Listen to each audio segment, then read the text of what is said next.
बिस्मिल्लाहिर्रहमानिर्रहीम। अस्सलाम वालेकुम डियर स्टूडेंट्स। एक्सपी एकेडमी के क्वांटिटी सर्वे के इस ट्यूटोरियल सीरीज़ में मैं इंजीनियर शहाब हाजिर खिदमत हूँ। मैं इस ट्यूटोरियल सीरीज़ में quantity survey step by step सिखाने की कोशिश करूँगा। डियर स्टूडेंट्स, सबसे पहले हम नज़र डालेंगे कि क्वांटिटी सर्वे क्या होता है। किसी भी मंसूबे में इस्तेमाल होने वाले मटेरियल की मिकदारें मालूम करने और लागत मालूम करने के फ़न को क्वांटिटी सर्वे कहा जाता है। यहाँ पर मंसूबे से मुराद कोई भी सिविल इंजीनियरिंग का स्ट्रक्चर हो सकता है। मसलन वो बिल्डिंग भी हो सकती है, ब्रिज भी हो सकता है, इरिगेशन कैनाल्स भी हो सकती हैं, वगैरह वगैरह। क्वांटिटी सर्वे सिविल इंजीनियरिंग में निहायत अहमियत रखता है, क्योंकि किसी भी मंसूबे की लागत, उसके तखमीना और वो कितनी मुद्दत में पाए तकमील तक पहुँचेगा, ये जाने बगैर हम मंसूबे को इख्तिताम तक नहीं पहुँचा सकते। किसी भी मंसूबे का तखमीना लगाने से इस मंसूबे की तामीर शुरू होने से पहले इस पर आने वाली लागत का अंदाज़ा हो जाता है। इसके बाद इसके लिए मुख्तस करदा रकम के मुताबिक इस मंसूबे की तामीर शुरू कर दी जाती है। बिलफर्ज अगर हमारे पास इतने फ़ंड्स अवेलेबल ना हो तो हम मंसूबे में रद्द-व-बदल कर सकते हैं। हमारे पास इतना टाइम होता है कि हम रद्द-व-बदल कर लेते हैं और उसकी लागत को कम करके फिर मंसूबे की तामीर शुरू कर सकते हैं। बुनियादी तौर पर क्वांटिटी सर्वे दो किस्म का होता है। एक को रफ कास्ट एस्टीमेट कहा जाता है और दूसरे को डिटेल एस्टीमेट कहा जाता है। यहाँ पर मैं रफ कास्ट एस्टीमेट को डिस्कस नहीं करूँगा, डिटेल एस्टीमेट की तरफ हम जाएंगे। डिटेल एस्टीमेट फर्दर मज़ीद तीन उसकी टाइप्स हैं, तीन प्रोसीजर्स हैं डिटेल एस्टीमेट की। एक को long wall short wall method कहा जाता है, दूसरे को सेंटर लाइन मेथड कहा जाता है, जबकि तीसरे को क्रॉसिंग मेथड कहा जाता है। अब यहाँ पे सबसे पहले मैं डिफ़ाइन करूँगा लॉन्ग वॉल शॉर्ट वॉल को, लेकिन उसको डिफ़ाइन करने से पहले मैं बताता चलूँ कि क्वांटिटी सर्वे के लिए हमें जो ज़रूरी कवायद चाहिए होगी उनको थोड़ा सा मैं डिस्कस करूँगा। एक तो हमें जो मंसूबे की ड्राइंग है वो दरकार होगी, क्योंकि बग़ैर ड्राइंग के हम किसी भी मंसूबे की क्वांटिटी मालूम नहीं कर सकते। इसके अलावा उसकी स्पेसिफ़िकेशन से मुराद ये होता है कि किसी भी मंसूबे में इस्तेमाल होने वाली मटेरियल की क्या खसूसियात हैं और वो किस कंपनी की होंगी, कहाँ से लाई जाएंगी। मिसाल के तौर पर अगर हम एक बिल्डिंग बना रहे हैं और उसमें ईंटें इस्तेमाल कर रहे हैं तो ईंटों की कौन सी टाइप इस्तेमाल हो रही है, फर्स्ट क्लास ब्रिक है, सेकंड क्लास ब्रिक है या थर्ड क्लास ब्रिक है। इसी तरह हम जो सेंड इस्तेमाल करेंगे वो किस मकाम से लाई जाएगी और वो किस किस्म की होगी, पिट सेंड होगी या उसकी दीगर जो इकसाम हैं, दरियाई रेत जिसको हम कहते हैं, रिवर सेंड होगी, वगैरह वगैरह। इसके अलावा हमें उस क्वांटिटी के बाद हमें उसकी लागत का अंदाज़ा लगाना होता है। इसके लिए हम रेट्स का मुतालिया करते हैं। जिस डिपार्टमेंट ने क्वांटिटी सर्वे करना होता है उस डिपार्टमेंट का अपना एक शेड्यूल ऑफ रेट्स, उनकी एक बुक होती है जो हर साल रिन्यूअल करते हैं। इस शेड्यूल ऑफ रेट्स में तमाम आइटम्स के, तमाम मटेरियल के रेट गिवन होते हैं। तो ये हमें पता होगा जब रेट्स का, तो हम फिर क्वांटिटी को फर्दर आगे उसकी कॉस्ट निकाल सकेंगे, क्योंकि क्वांटिटी निकालना ही नहीं होता क्वांटिटी सर्वे में, उसके बाद उसकी लागत मालूम करना भी ज़रूरी होता है। ये तीन कवायद जब हमारे पास होंगे तो हम क्वांटिटी मालूम कर सकेंगे। अब डिस्कस करते हैं लॉन्ग वॉल और शॉर्ट वॉल मेथड।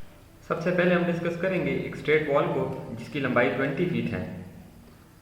मेरे पास ड्राइंग में तीन व्यूज़ गिवन हैं। अगर आप गौर करें तो सबसे पहला व्यू जो है वो प्लान है, जिसको हम टॉप से देख रहे हैं दीवार को, और दूसरा व्यू जो है उसका क्रॉस सेक्शन है, जिसमें तमाम डिटेल जो है वो गिवन है ड्राइंग की। इसके अलावा तीसरा व्यू जो है वो पर्सपेक्टिव व्यू आप कह सकते हैं या 3D व्यू है इसका, और ये ज़रूरी नहीं होता क्वांटिटी के लिए, लेकिन मैं चूँकि आपको समझाना चाह रहा हूँ इसका क्रॉस सेक्शन और प्लान, तो इसके लिए मैंने एक 3D पर्सपेक्टिव व्यू भी बना लिया है। तो डियर स्टूडेंट्स, अगर इसके प्लान पर गौर किया जाए तो प्लान से हमें इसकी लंबाई वाज़ेह हो रही है जो कि 20 फीट है, और अगर इसके क्रॉस सेक्शन को देखा जाए तो हमें पता चलेगा कि इस दीवार की, इस वॉल की ऊंचाई सिर्फ इस दीवार की वो 5 फुट है, जबकि बाकी दीगर डायमेंशन को अगर गौर से देखा जाए तो ये हमारे पास ग्राउंड लेवल है। ग्राउंड लेवल से नीचे ये एक्सकवेशन की गई है और एक्सकवेशन में हमने स्टेप बनाए हैं। जो बुनियाद की किस्म का इंतखाब किया है वो है स्प्रेड फाउंडेशन। अब स्प्रेड फाउंडेशन के अगर हिस्सों को देखा जाए तो खुदाई के बाद हमने सबसे पहला एक स्टेप दिया है जो कि लीन कंक्रीट का है, पीसीसी, जिसको हम पीसीसी कहते हैं, प्लेन सीमेंट कंक्रीट। इसकी थिकनेस 9 इंच है जबकि विड्थ 2 फीट 6 इंचेस है और यही 2 फीट 6 इंच बुनियाद की ब्रेड्थ भी है या उसकी चौड़ाई है। इसके बाद इसके ऊपर ब्रिक वर्क किया गया है। ये ब्रिक वर्क स्टेप वाइज किया गया है। स्प्रेड फाउंडेशन में स्टेप बनते हैं। पहला जो स्टेप है वो है 1 फीट 6 इंचेस इसकी ब्रेड्थ है और इसकी हाइट जो है वो 6 इंचेस है। इसके अलावा दूसरा जो इसके ऊपर स्टेप बनाया गया है वो 1 फीट 1.5 इंचेस है जबकि इसकी जो हाइट है वो या थिकनेस जो है वो 6 इंचेस है। इसके बाद तीसरा जो स्टेप बनाया गया है अप टू डीपीसी या अप टू प्लेंथ लेवल, ये तीसरा स्टेप 9 इंच है। अगर देखा जाए 6 इंच ग्राउंड लेवल से ऊपर है और 3 इंच ग्राउंड लेवल से नीचे। ये जो 6 इंच है ये अप टू प्लेंथ लेवल तक है, यानी डीपीसी तक है और इसके ऊपर बाकी दीवार चुनाई की गई है। ये जो डीपीसी बनाई गई है इसकी थिकनेस जो है वो 2 इंच है और ये दीवार के मुकम्मल लंबाई के ऊपर डाली गई है। ये जो ग्राउंड लेवल और प्लेंथ लेवल के दरमियान हिस्सा होता है इसको बेसिकली प्लेंथ कहा जाता है। ये इसका बुनियादी मकसद ये होता है कि बारिश का पड़ने वाला पानी ज़मीन पर ये डायरेक्ट जो है वो कमरों के अंदर ना जाए या उसको इफ़ेक्ट ना करे दीगर कमरों को, तो इसलिए थोड़ी सी ऊंचाई पर हमारा जो है वो फ्लोर लेवल होता है। तो इसको हम तकरीबन 6 इंच से लेकर अप टू 3 फीट तक जो है वो देते हैं। ये डिपेंड करता है इलाके की सूरत हाल पर। इसके अलावा डीपीसी जो मैंने यहाँ पे मेंशन की है ये डीपीसी बेसिकली कंक्रीट की डाली गई है। इसके अलावा दीगर मटेरियल की डीपीसी भी डाली जा सकती है और कंक्रीट के साथ इसके ऊपर बिटुमिनियस की एक पेंट भी किया जा सकता है, एक लेयर बिटुमिनियस की भी बिटुमिन की भी डाली जा सकती है। इसके अलावा जो दीवार है उसकी थिकनेस है 9 इंच। अब अगर गौर किया जाए इसकी 3D या पर्सपेक्टिव व्यू के ऊपर तो हमें पता चलेगा कि जो स्टेप मैंने बनाए हैं उनकी तफसील कुछ यूँ होगी। जो पीसीसी डाली जाएगी वो उसकी लेंथ सबसे ज़्यादा होगी। इसके बाद ब्रिक वर्क का फर्स्ट स्टेप है, इसकी लेंथ उससे कम होगी। फिर जैसे ही ऊपर जाते जाएंगे स्टेप्स की लंबाइयाँ कम होती जाएंगी। अब ये किस हिसाब से कम होती है इसके लिए हम फार्मूला अप्लाई करते हैं जो कि मैं यहाँ पे आपको बताऊँगा।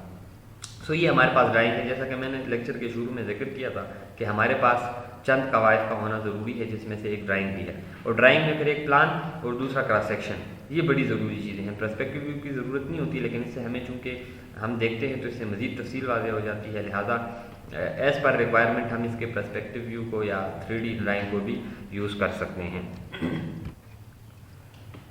डियर स्टूडेंट्स, आपको देख रहे होंगे कि मेरे पास जो दूसरा मैंने टैब खोला है ये बेसिकली माइक्रोसॉफ्ट एक्सेल का ये टैब है, ये एक विंडो है और इसमें हम जो है अपनी क्वांटिटीज़ निकालेंगे। सो डियर स्टूडेंट्स, इसमें ज़रूरी है कि आपको माइक्रोसॉफ्ट एक्सेल के ऊपर भी अबूर हासिल हो और इसके फार्मूलाज का पता हो ताकि आप आसानी के साथ अपने वर्क को कंप्लीट कर सकें। अब हम स्टार्ट करेंगे बाकायदा तौर पर अपनी क्वांटिटीज़।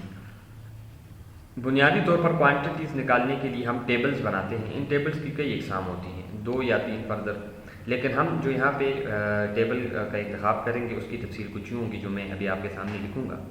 हमारे पास जो ज़्यादातर टेबल बनते हैं उनमें जो पहला कॉलम होता है वो सीरियल नंबर का होता है। इसके बाद जो दूसरा टेबल होता है वो जो दूसरा कॉलम होता है वो डिस्क्रिप्शन का, डिस्क्रिप्शन भी लिख सकते हैं या फिर आइटम्स या फिर इसके अलावा इसका पर्टिकुलर्स।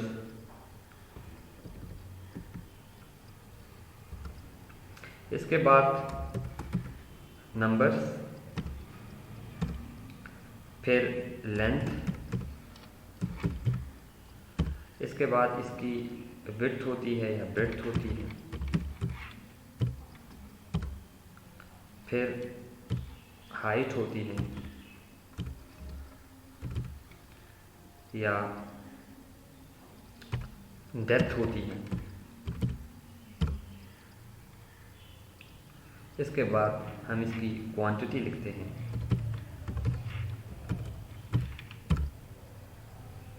इससे अगला जो खाना होता है वो या कॉलम होता है वो इसके यूनिट का होता है।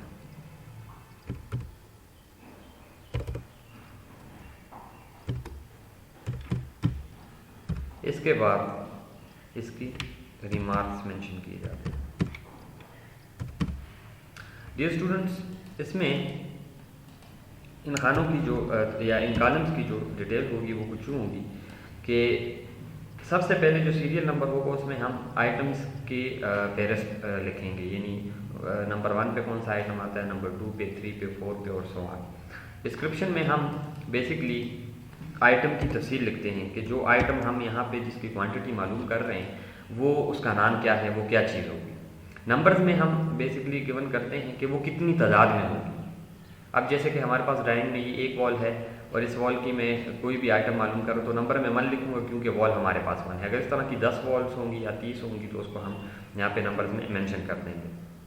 इसके बाद हर आइटम की लेंथ होती है, फिर ब्रेड्थ होती है, फिर हाइट और डेप्थ होती है। इसके बाद इसकी क्वांटिटीज़ होती हैं।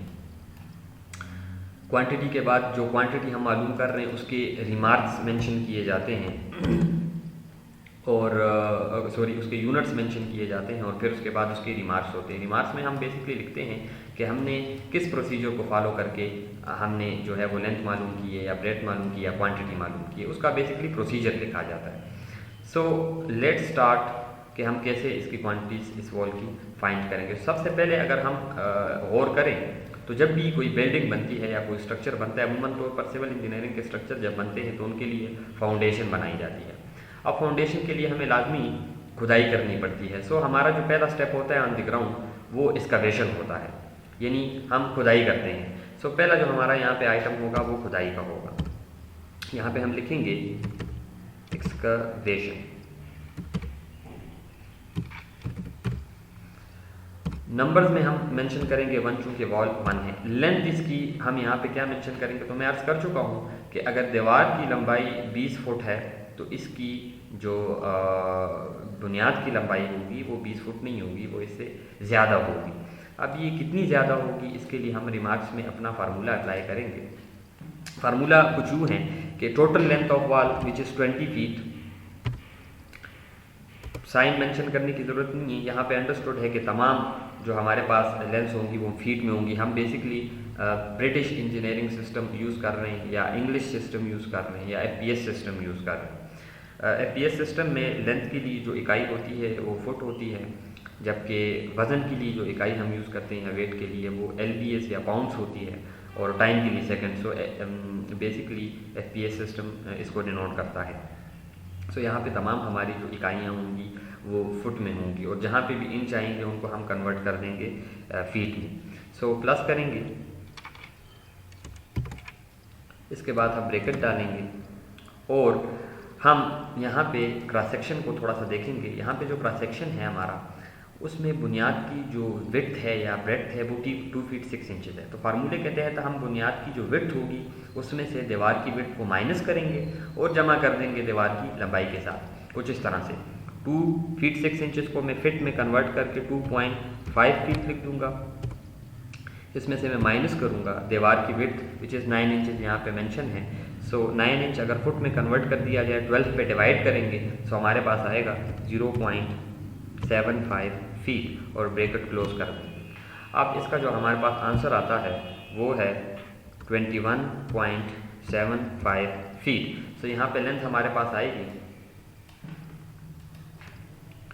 21.75 फीट। विड्थ ऑफ फाउंडेशन आप देख रहे होंगे कि यहाँ पे मैं अर्ज कर चुका हूँ कि width of foundation 2 feet 6 inches है। सो इसको हम लिख देंगे 2.5 फीट। देन इसकी हाइट और डेप्थ है, तो हाइट और डेप्थ अगर देखा जाए तो ये ग्राउंड लेवल से नीचे जितनी हमने डेप्थ में खुदाई की होती है।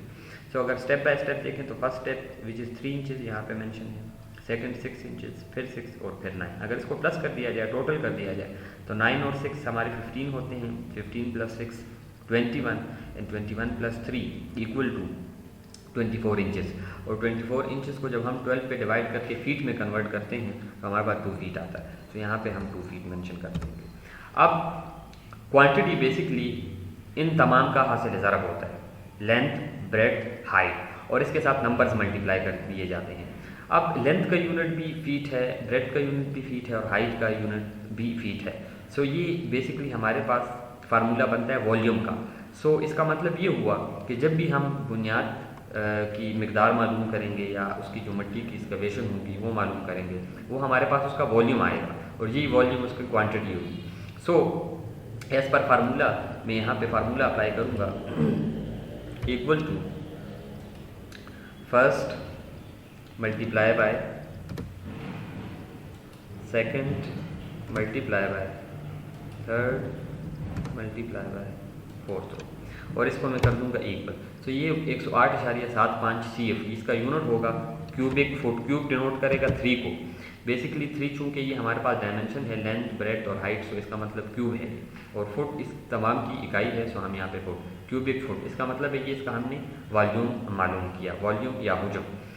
सो ये हमारे पास टोटल क्वांटिटी ऑफ अर्थवर्क आ जाएगी। इसके बाद हम अपने नेक्स्ट आइटम की तरफ जाएंगे।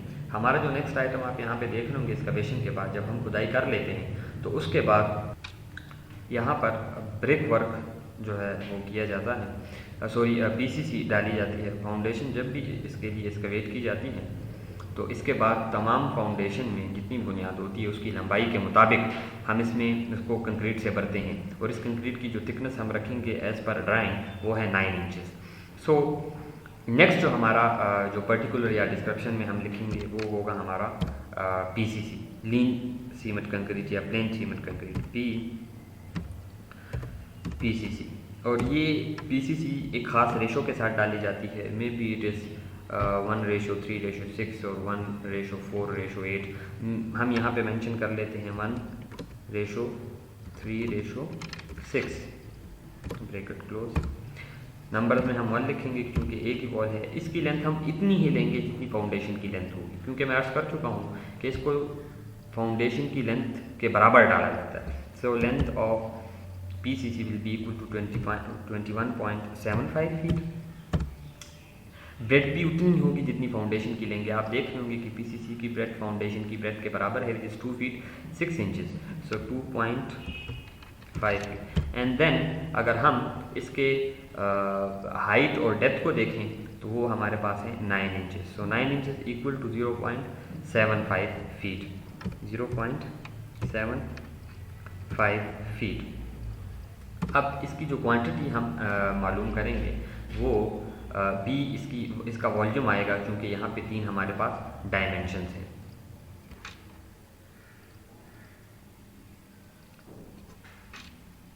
माइक्रोसॉफ्ट एक्सेल हमें ये आसानी मुहैया करता है कि हम अपनी कैलकुलेशन बड़े आसान तरीके से कर सकें। बार बार फार्मूला लगाने की ज़रूरत नहीं है। मैं सिंपल स्टेप को ड्रैग करूँगा डाउनवर्ड और हमारे पास नेक्स्ट जो रो होगी उसकी भी हमारे पास क्वांटिटी आ जाएगी। ये है जी 40.7812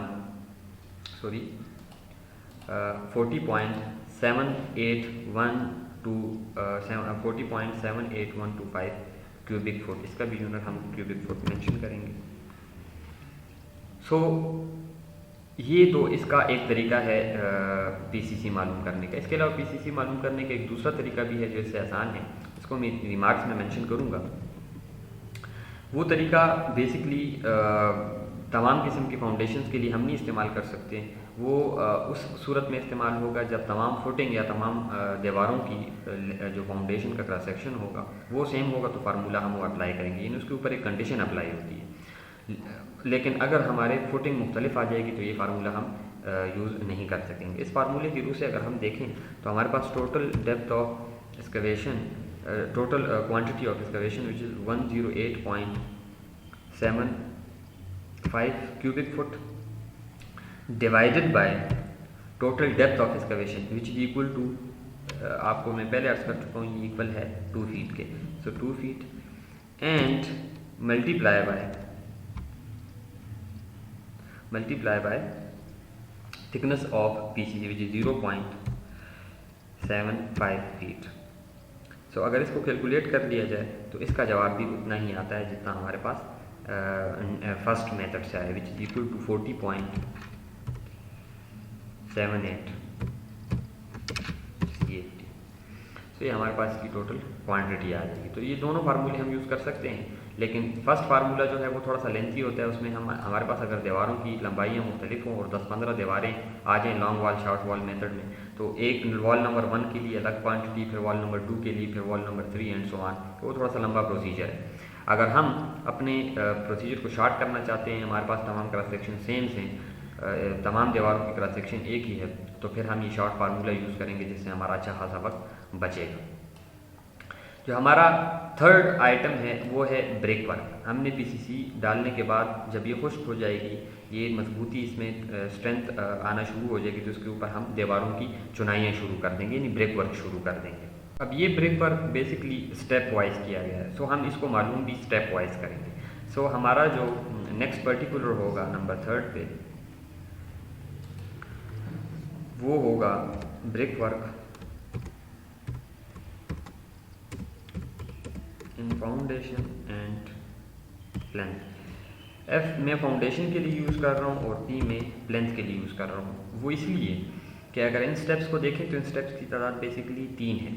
पहला जो स्टेप और दूसरा स्टेप जो बना हुआ है वो फाउंडेशन के अंदर है, यानी ग्राउंड लेवल से नीचे है, और जो थर्ड स्टेप बना हुआ है ये आप देख रहे होंगे, ये थर्ड स्टेप यहाँ से शुरू होता है यहाँ तक।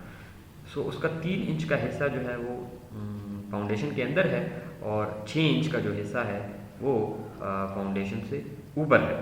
सो हम यहाँ पे इसलिए प्लेंथ को भी मेंशन करते हैं क्योंकि जो तीसरा स्टेप है उसका जो कुछ हिस्सा है वो प्लेंथ में आता है। सो हम स्टार्ट करेंगे स्टेप नंबर 1 से। स्टेप नंबर 1 नंबर्स में 1 लिखेंगे। स्टेप नंबर 1 की length as per formula use मालूम करेंगे। इसके लिए जो फार्मूला इस्तेमाल होता है वो ऐसे ही है जिस तरह हमने एक्सकवेशन के लिए लेंथ मालूम की। So total length of wall plus करेंगे, ब्रैकेट डालेंगे, इसमें मैं total width of first step लिखूंगा। Total width of first step अगर देखी जाए तो 1 फीट 6 इंचेस है, हम यहाँ पे मेंशन करेंगे 1.5 फीट। इसमें से मैं माइनस करूँगा total width of wall which is 9 inches, 0.75 feet. Bracket close करेंगे तो it will be equal to 20.75 feet.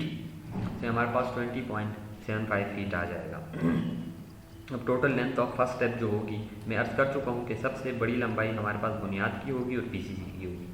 इसके बाद इसकी लंबाइयाँ कम होती जाएंगी। तो पहले हमारे पास 21.75 फीट था, अब जो लेंथ होगी वो 20.75 feet.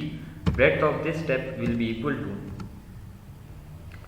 2 feet 6 inches, sorry 1 feet 6 inches. ये हमारे पास फर्स्ट स्टेप जो है वो इसके विड्थ है which is 1 feet 6 inches, so 1.5 feet.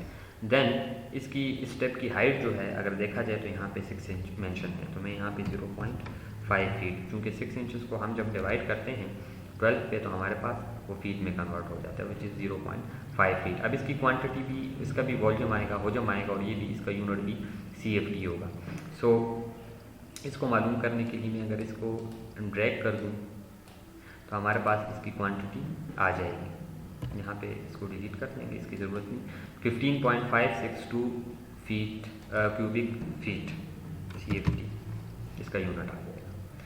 Then हम दोबारा अपने सीरियल नंबर की तरफ जाएंगे। इसके बाद हमारा स्टेप नंबर 2 होगा,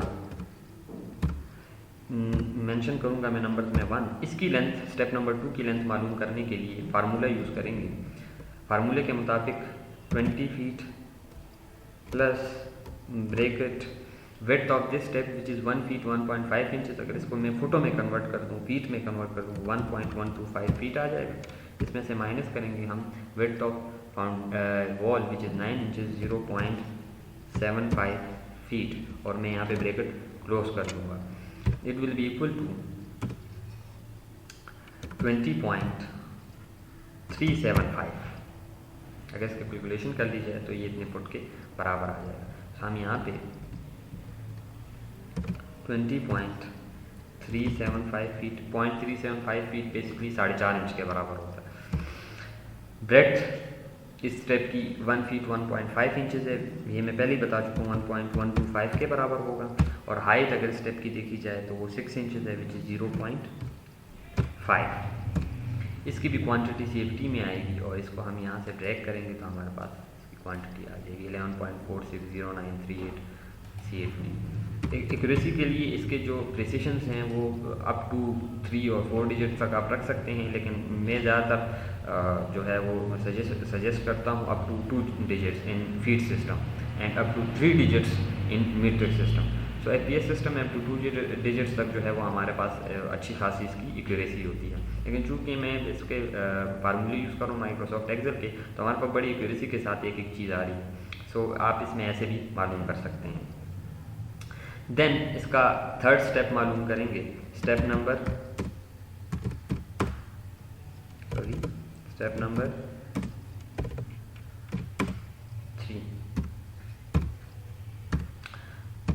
अब स्टेप नंबर 3 अगर मैं आपको इसका पर्सपेक्टिव व्यू दिखाऊं तो स्टेप नंबर 3 आप देखेंगे कि इसकी लेंथ जो है वो उतनी है जितनी दीवार की लेंथ है।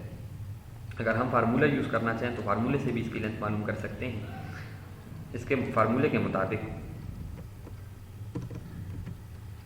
20 feet plus bracket width of this step. अगर विड्थ ऑफ दिस स्टेप देखी जाए, ये जो थर्ड स्टेप है तो ये इतना ही है जितनी दीवार की विड्थ है, विच इज़ 9 इंचेस। सो मैं यहाँ पे 9 inches which is 0.75 feet minus करूँगा 0.75 फीट। ये इसलिए कि 0.75 फीट इसकी विड्थ थी स्टेप की, और इसमें से मैंने जब दीवार की विड्थ माइनस की फार्मूले के मुताबिक तो मेरे पास यहाँ पे 0 आया, और जब 0 को मैं 20 में प्लस करूँगा तो हमारे पास लेंथ 20 फीट ही आएगी। सो ये फार्मूले से भी मालूम हो जाता है, और यहाँ पे पर्सपेक्टिव व्यू से भी आपको नज़र आ रहा होगा कि थर्ड स्टेप जो है उसकी लेंथ इतनी है जितनी की दीवार की लेंथ है। सो हमारे पास लेंथ आ जाएगी 20 फीट। मैं यहाँ पे इसको लिखूँगा 20 फीट, इसकी विड्थ 0.75 फीट। आप देख रहे होंगे कि इसकी विड्थ मैंने पहले भी आपको बताया कि ये 20 फीट हो 0.75 फीट हो इसकी जो विड्थ है। और इसके बाद इसकी जो हाइट होगी वो 3 inches below the ground level and 6 inches up to plane. So it will be equal to 9 inches which 0.75 feet. And then हमारे पास इसकी क्वांटिटी आ जाएगी विच इज़ 11.25 CFT।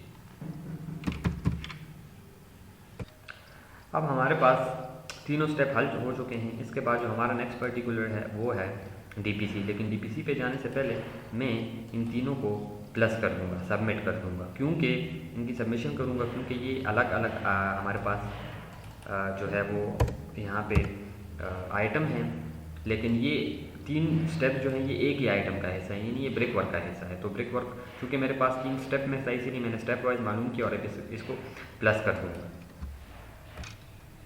तो इनको प्लस करेंगे फार्मूले के तहत मैं यहाँ पे इक्वल का साइन डालूँगा, इसके बाद फर्स्ट, देन प्लस का साइन, सेकंड, देन प्लस का sign and third, and then inter.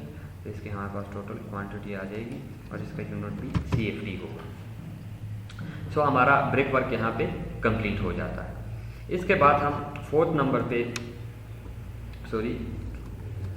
Number पे हम मालूम करेंगे इसकी DPC।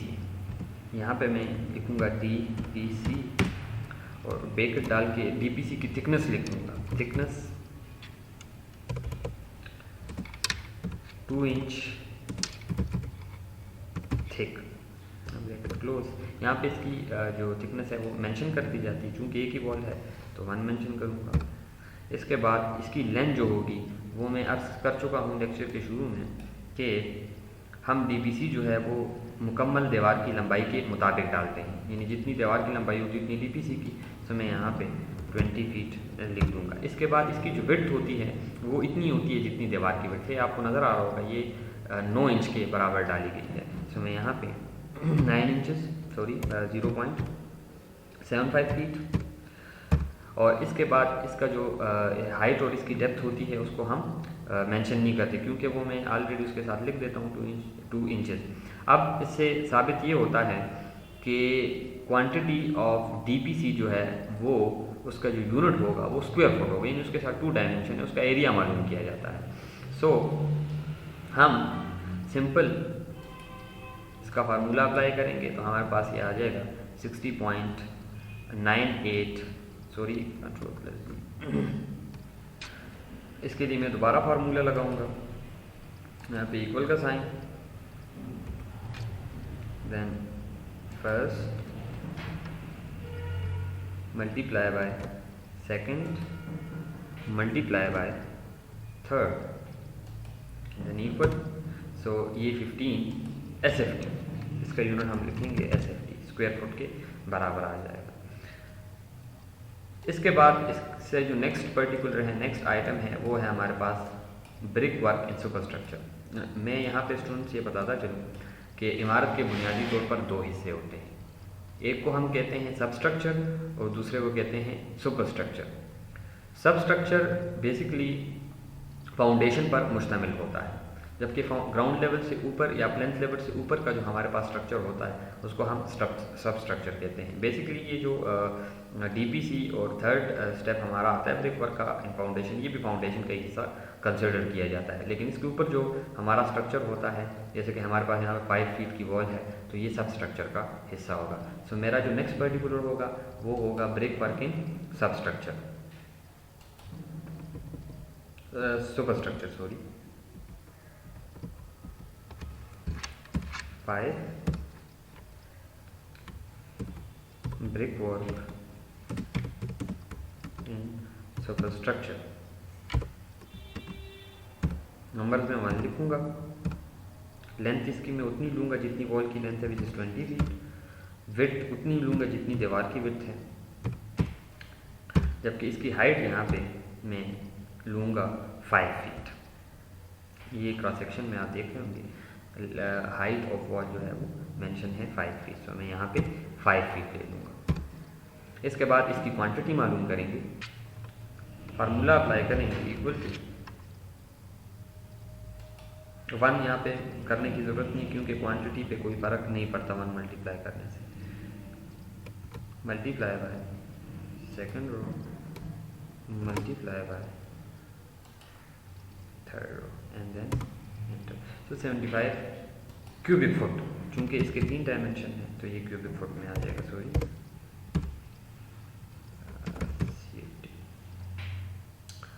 देन हमारा ये स्ट्रक्चर मुकम्मल हो जाता है। इसके बाद जब ये स्ट्रक्चर मुकम्मल हो जाएगा तो हम इसका प्लास्टर करेंगे, यानी जो हमारा नेक्स्ट पर्टिकुलर होगा इसका प्लास्टर होगा। सो नंबर 6 पे हम मेंशन करेंगे प्लास्टर। इसकी प्लास्टर की थिकनेस जो है वो मेंशन कर दी जाती है, विच मैं यहाँ पे मेंशन कर रहा हूँ 0.5 इंच थिक। नंबर्स में यहाँ पे सबसे पहले मैं ये बताता चलूँ कि इसका प्लास्टर होगा कहाँ।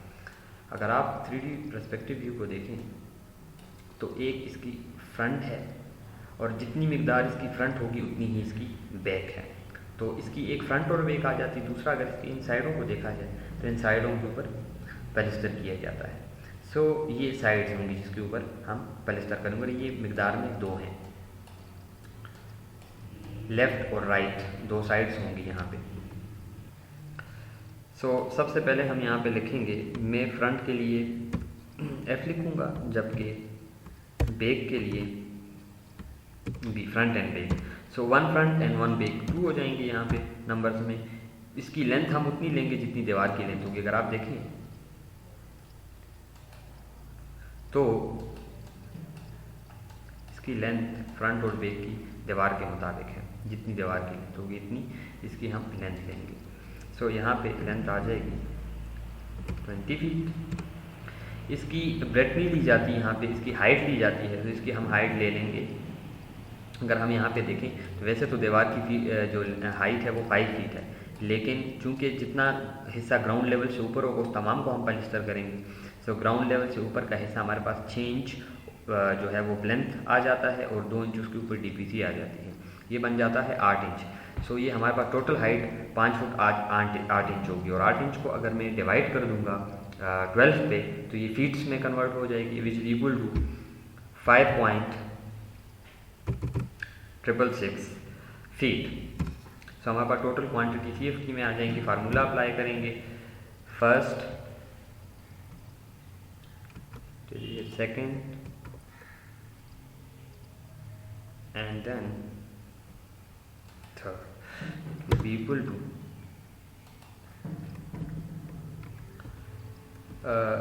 226.64। क्योंकि इसकी भी दो ही डायमेंशंस ली जाती हैं, तो इसके भी हमारे पास जो इसका यूनिट आएगा वो स्क्वायर फुट आएगा, क्योंकि पलस्तर का यूनिट स्क्वायर फुट होता है। इसके बाद इसकी साइड्स होंगी,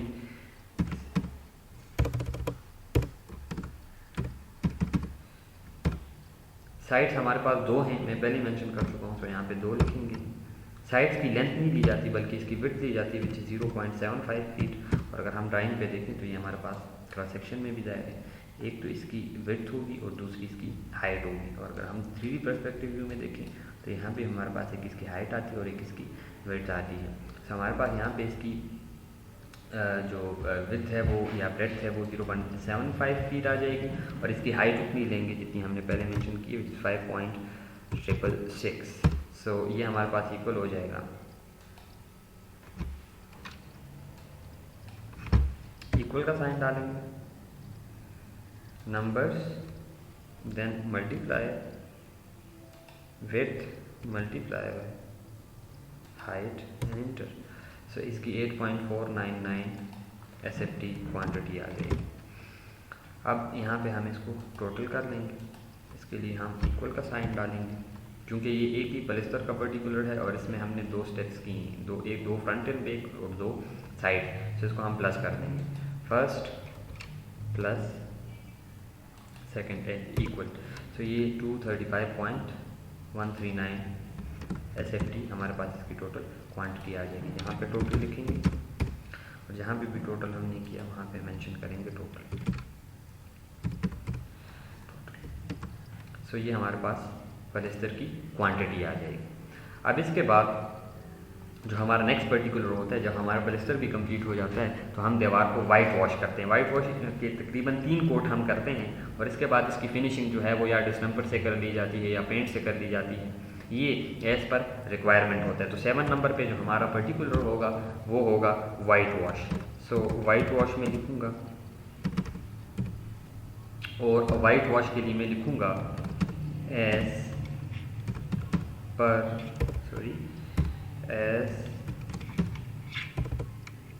पर आइटम नंबर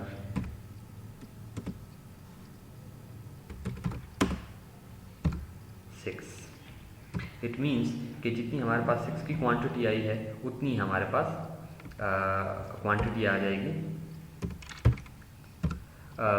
वाइट वॉश की, क्योंकि जिधर जिधर पलस्तर होना है वहीं पे हम वाइट वॉश करेंगे। सो हमारे पलस्तर की मिकदार और वाइट वॉश की मिकदार उतनी होगी, और इससे ये भी ज़ाहिर होता है कि वाइट वॉश का जो यूनिट होता है वो भी स्क्वायर फुट होता है। तो यहाँ पे मैं लिखूँगा 235.139 SFT। इसके साथ हमारी जो सिंगल वॉल या स्ट्रेट वॉल है इसकी क्वांटिटीज़ कंप्लीट हो जाती हैं। डियर स्टूडेंट्स, मज़ीद मालूमात और अपडेट के लिए आप विज़िट कर सकते हैं हमारी वेबसाइट www.xpacademy.com, जहां पर तमाम इंजीनियरिंग और कंप्यूटर कोर्सेज आपको फ्री ऑनलाइन सिखाए जाते हैं। अगर आप इन वीडियोस की कंप्लीट DVD कलेक्शन हासिल करना चाहते हैं तो इसके लिए आपको हमें कॉल करना होगा। इसके लिए हमारा नंबर है 0343901779, या आप हमें ईमेल कर सकते हैं जिसके लिए हमारा एड्रेस है xpacademy@ymail.com, या आप हमें स्काइप पर ज्वाइन कर सकते हैं XP Academy के नाम से। So dear students, next lesson में नए टॉपिक के साथ हाजिर होंगे। तब तक के लिए अल्लाह हाफिज़।